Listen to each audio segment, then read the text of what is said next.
Om Swastiastu, Assalamualaikum warahmatullahi wabarakatuh. Shalom, salam sejahtera untuk kita semua. Perkenalkan, nama saya Mega Novela Ulina Manuru dengan NIM 1911021001 dari Program Studi Teknologi Pendidikan Fakultas Ilmu Pendidikan Universitas Pendidikan Ganesha. Nah, kali ini saya membuat video bagaimana cara membuat perulangan, percabangan, arai, dan pengelompokan. Langsung saja kita buka di sini aplikasi DevC++ yang gambarnya itu seperti ini. Nah, di sini saya akan memulai dari percabangan. Nah, di sini ada namanya include atau iostream.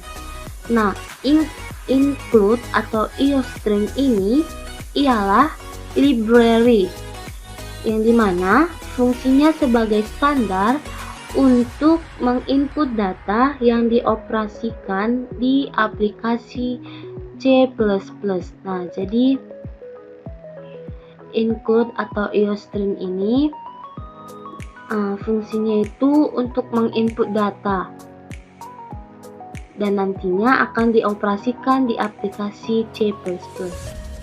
Selanjutnya ada int atau integer yang dimana int ini sebuah tipe data numerik yang angkanya itu termasuk bilangan bulat. Ini dia. Jadi integer ini yaitu tipe data yang angkanya termasuk pada bilangan bulat. Selanjutnya ada namanya cout. Nah, cout ini merupakan bagian dari iostream. Nah, jadi cout ini merupakan bagian dari iostream ini yang dimana fungsinya itu sebagai keluaran yang fungsinya untuk menampilkan variabel-variabel yang dapat kita isi dan nantinya akan muncul pada tampilan layar kita. Jadi cout ini nantinya akan menampilkan variabel-variabel yang akan muncul pada tampilan layar kita. Selanjutnya di sini ada indl. Indl ini juga merupakan bagian dari iostream ini. Nah, fungsi indl ini ialah sebagai manipulator yang membuat sebuah perpindahan ke baris baru. Nah, contohnya tuh cout program pembayaran lalu di akhirnya diisi dengan indl. Nah, itu tandanya kita diminta untuk pindah ke baris yang baru. Di sini ada namanya integer total belanja. Nah, integer ini tadi yaitu sebuah tipe data numerik yang angkanya sifatnya itu bilangan bulat. Lalu kita masuk ke sin. Nah, sin ini ialah hampir sama dengan integer yang dimana sifatnya berbasis angka bilangan bulat. Nah, percabangan if ialah percabangan yang hanya memiliki satu percabangan saja. If itu artinya ialah jika variabel yang dipilih itu benar, maka variabel pun akan berjalan. Tetapi jika variabel yang dipilih itu salah, maka variabel pun tidak dapat berjalan. Nah, contohnya tuh, jika total belanja lebih besar dari 120.000, maka nanti yang akan muncul, selamat Anda mendapatkan voucher gratis ongkir. Ini dia. Tetapi jika total belanja kurang dari 120.000,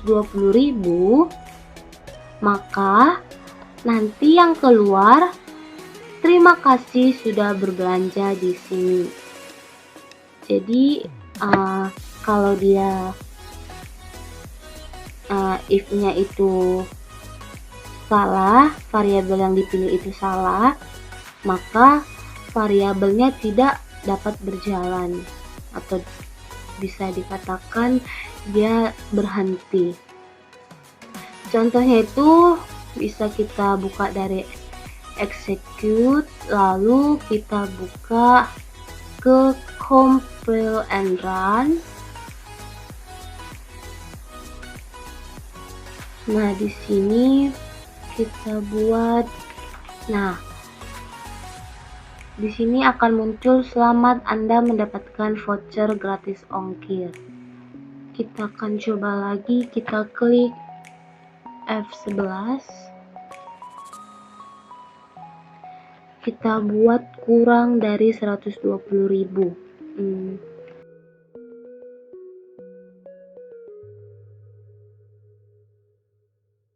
Maka nanti akan muncul terima kasih sudah berbelanja di sini.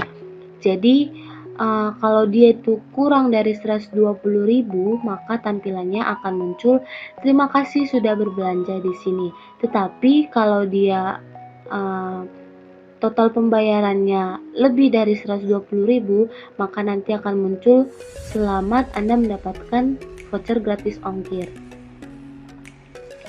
Baiklah teman-teman, sekian dulu video mengenai percabangan.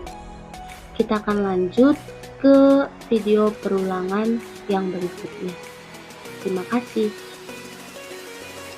Baiklah teman-teman, di sini saya akan lanjut ke bagian program perulangan. Di sini ada yang pertama namanya input iostream, yang dimana input iostream ini berfungsi sebagai standar untuk menginput data yang akan dioperasikan di aplikasi C++. Jadi buat teman-teman yang mengetahui input iostream ini, yaitu fungsinya sebagai standar untuk menginput data yang nantinya akan dioperasikan di aplikasi C++. Selanjutnya ada namanya include conio.h. Nah,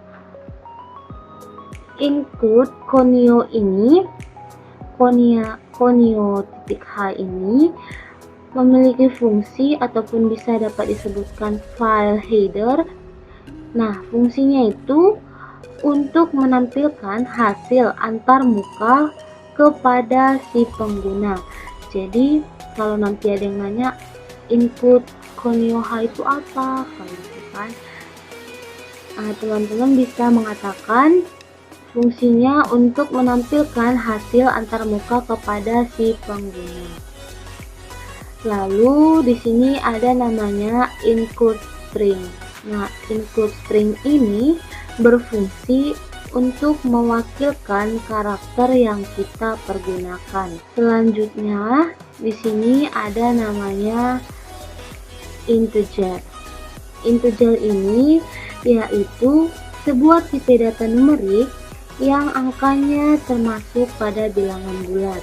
Lalu di sini ada namanya system color. System color yang dimana sistem color yang saya gunakan ini yaitu light aqua.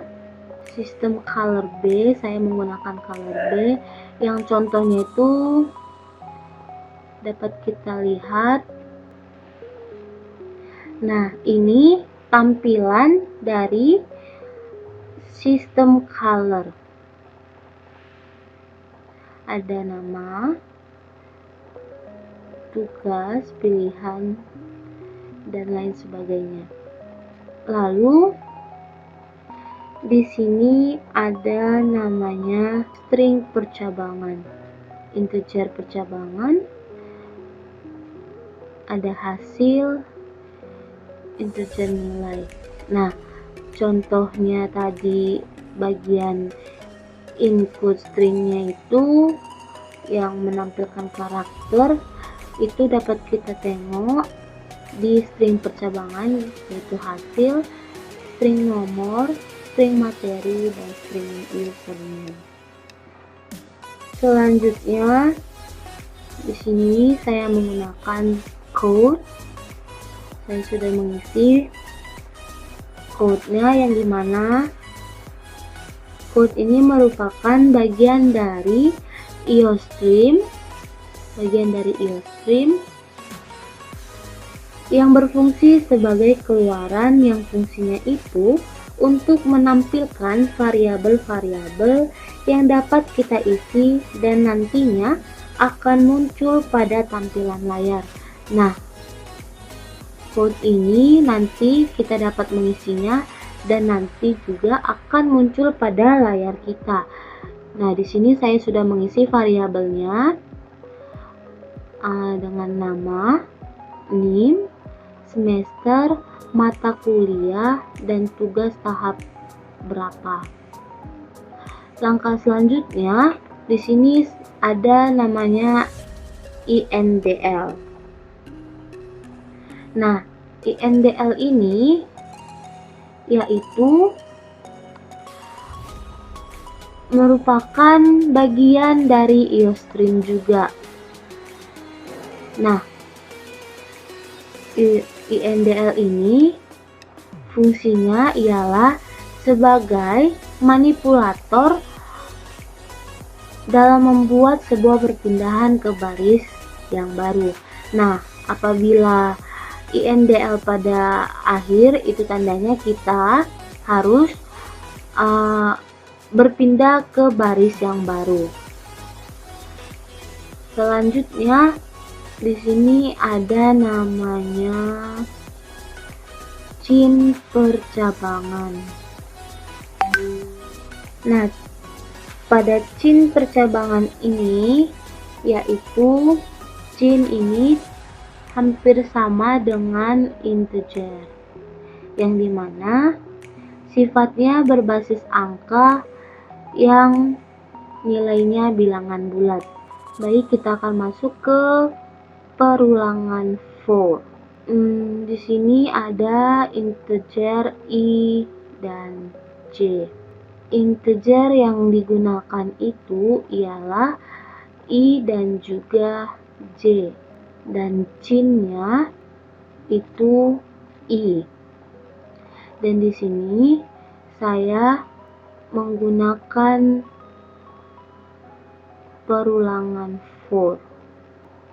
Jika I sama dengan 2, maka J-nya lebih kecil. Jika kita sudah melakukan perulangan, maka J-nya akan bertambah 1. Jika kita sudah melakukan perulangan, maka J-nya akan tambah 1. Di sini kita akan coba tekan F11 pada keyboard. Kita pilih jenis percabangannya. Di sini ada percabangan for, percabangan while, perulangan do while. Sini kita akan nomor 1, lalu kita akan masuk kepada perulangan while. Nah, selanjutnya kita akan masuk ke perulangan while. Pada perulangan while ini, while artinya selama counter lebih kecil dari ulangi, maka proses count-nya itu akan berjalan. Nah, di sini ada namanya counter plus plus. Nah, counter plus plus ini artinya setelah kita melakukan yang pertama ditambah 1, maka akan menjadi 2. Maksudnya setelah kita melakukan 1 kali, terus kita tambah lagi 1, maka nantinya akan menjadi 2. Kita akan coba F11, lalu kita akan pilih nomor 2.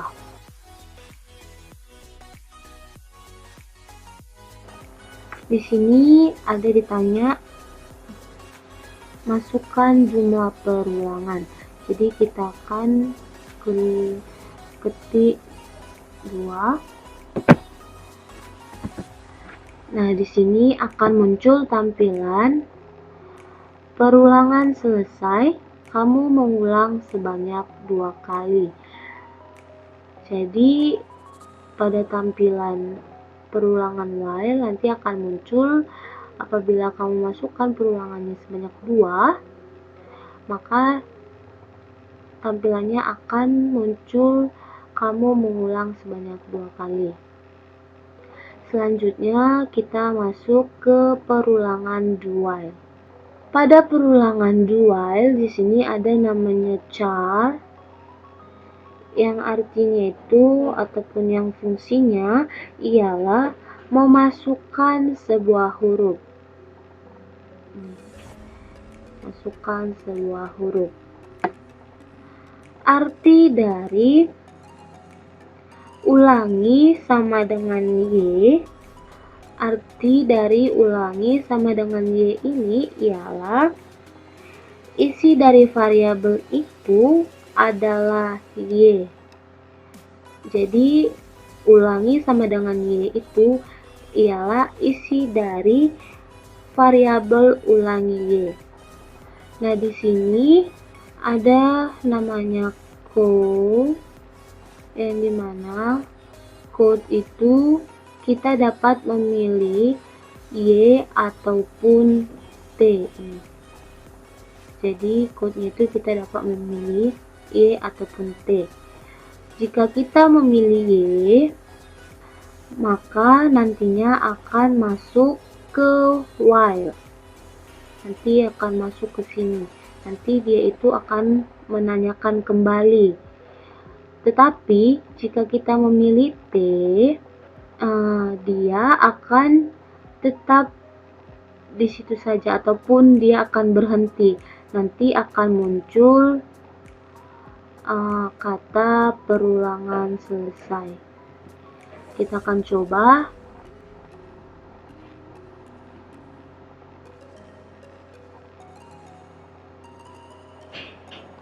Yang 3.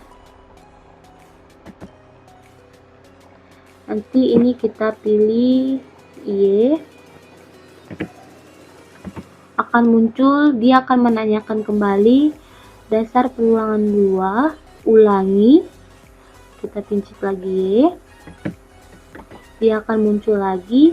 Tetapi kalau kita tekan T, dia akan muncul perulangan selesai. Kamu mengulang sebanyak 3 kali. Selanjutnya kita masuk ke cabang mata pelajaran IPS SD. Di sini saya sudah mengisikan variabelnya, code-nya, teknik animasi, lalu nama, lalu code-nya ada 2, yaitu teknik motion twin dan teknik frame by frame. Lalu nanti di sini kalau kita memilih nomor 1 akan keluar materi pertama tentang teknik motion twin, yang dimana teknik motion twin ini ialah animasi yang proses perancangannya atau pembuatannya menggunakan 2 buah keyframe. Begitu juga selanjutnya kita memilih nomor 2, maka akan muncul materi 2, teknik frame by frame. Baik, kita akan mencobanya. Di sini kita akan pilih nomor 4. Dan di sini kita akan pilih materi nomor 1. Dan akan muncul teknik motion twin, ialah animasi yang proses perancangan atau pembuatannya menggunakan 2 buah keyframe. Lalu kita bisa membuat nomor 2-nya kembali. Baiklah teman-teman, sekian video mengenai program perulangan. Selanjutnya kita akan membahas tentang program array. Baiklah, selanjutnya kita akan melanjut pada program array. Di sini saya sudah membuatkan filenya. Sebelumnya, pengertian dari array ialah sebuah variabel yang menyimpan sekumpulan data yang memiliki tipe yang sama. Setiap datanya itu menempati lokasinya. Jadi array ini sebuah variabel yang menyimpan sekumpulan data yang memiliki tipe-tipe yang sama. Dan setiap datanya itu menempati lokasinya. Yang pertama ada namanya include conio.h, yang dimana include conio.h ini sering disebut file header, yang fungsinya itu untuk menampilkan hasil antarmuka kepada si pengguna. Nah, include conio.h ini sama seperti get. Lalu di sini ada namanya include iostream. Include iostream ini ialah library yang berfungsi sebagai standar untuk menginput data yang dioperasikan di aplikasi C++.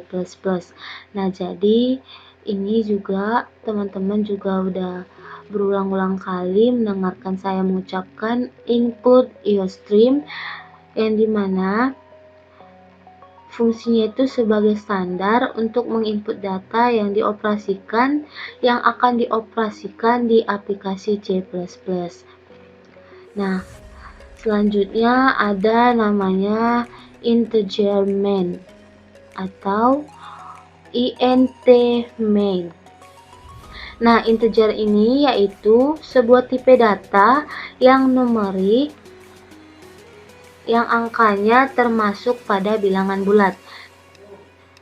Integer ialah sebuah data ataupun sebuah tipe data numerik yang angkanya termasuk pada bilangan bulat. Nah, pada sistem colornya ini saya menggunakan sistem color B, yang dapat dilihat contohnya itu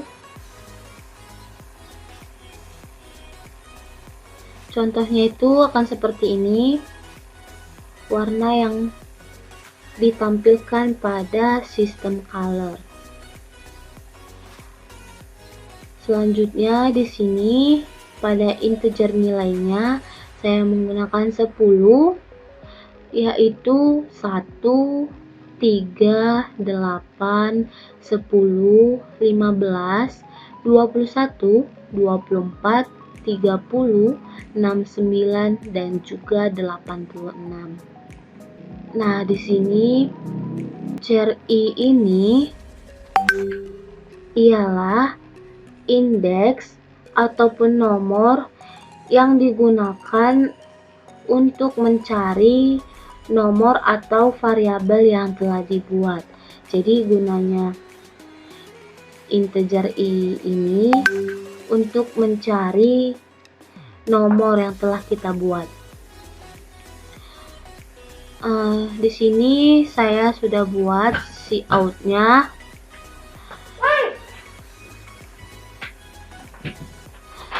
Ada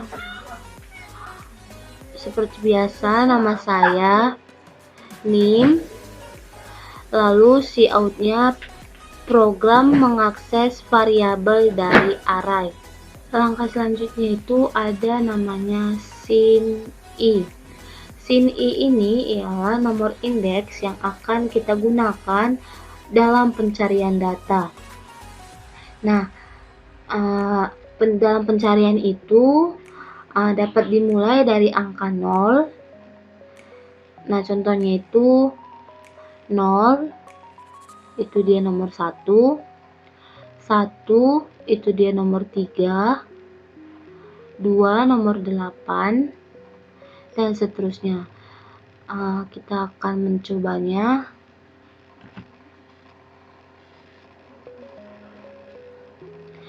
Di sini tertulis hasil array, yaitu kita akan cari hasilnya 0, itu hasilnya adalah 1. Kita akan coba lagi.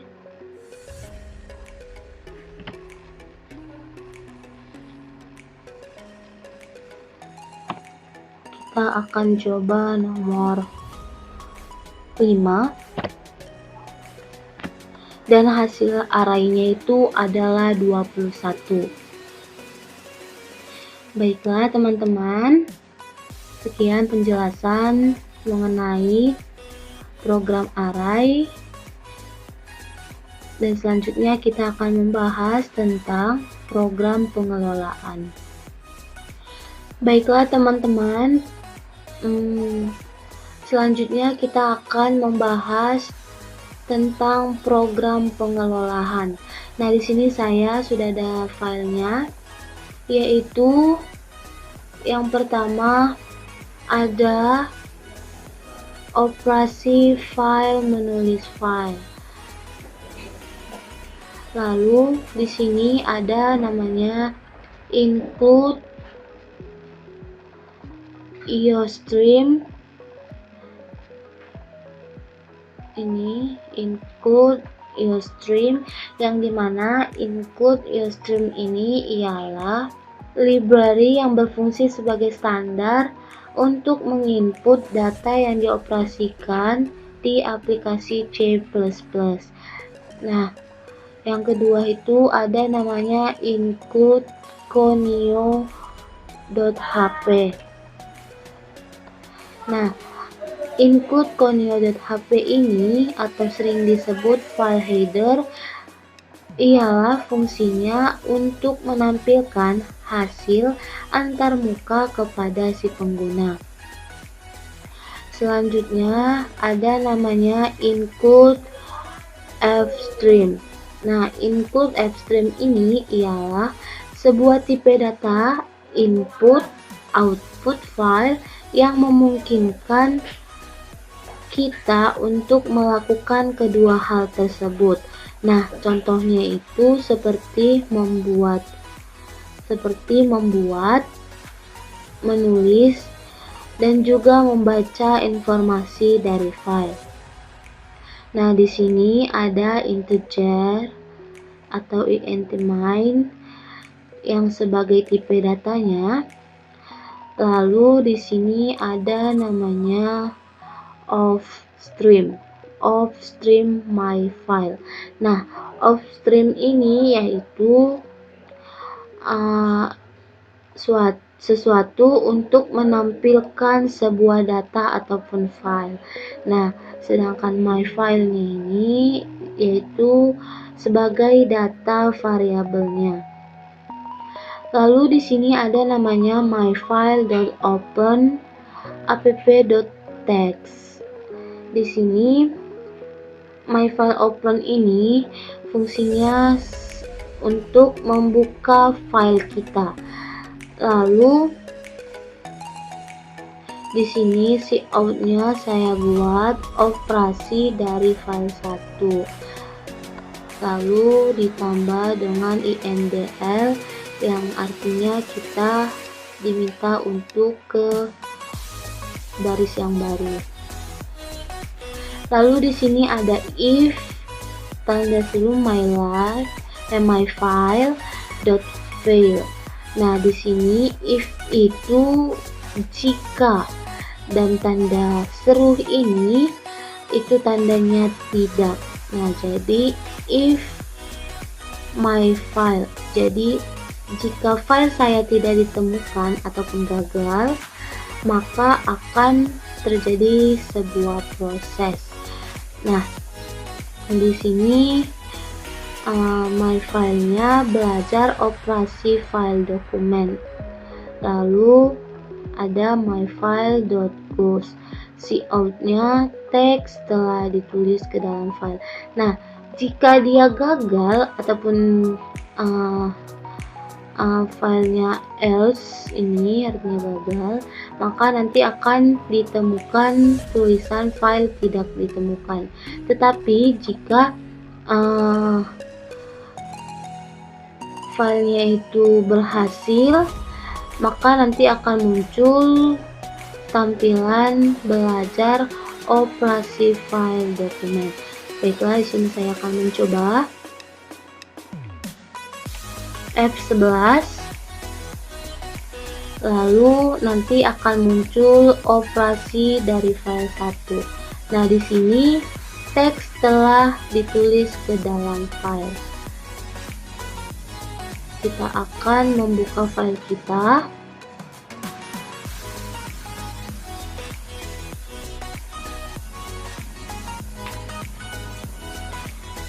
Di sini ada namanya app.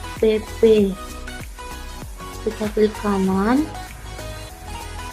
open with notepad. Nah, jadi pada file yang telah kita buat sudah berhasil dan isinya belajar operasi file dokumen, sama dengan di file yang telah kita buat di sini. Isinya belajar operasi file dokumen. Baiklah teman-teman, sekian video yang bisa saya sampaikan kepada teman-teman sekalian. Kurang lebihnya saya mohon maaf. Saya ucapkan terima kasih.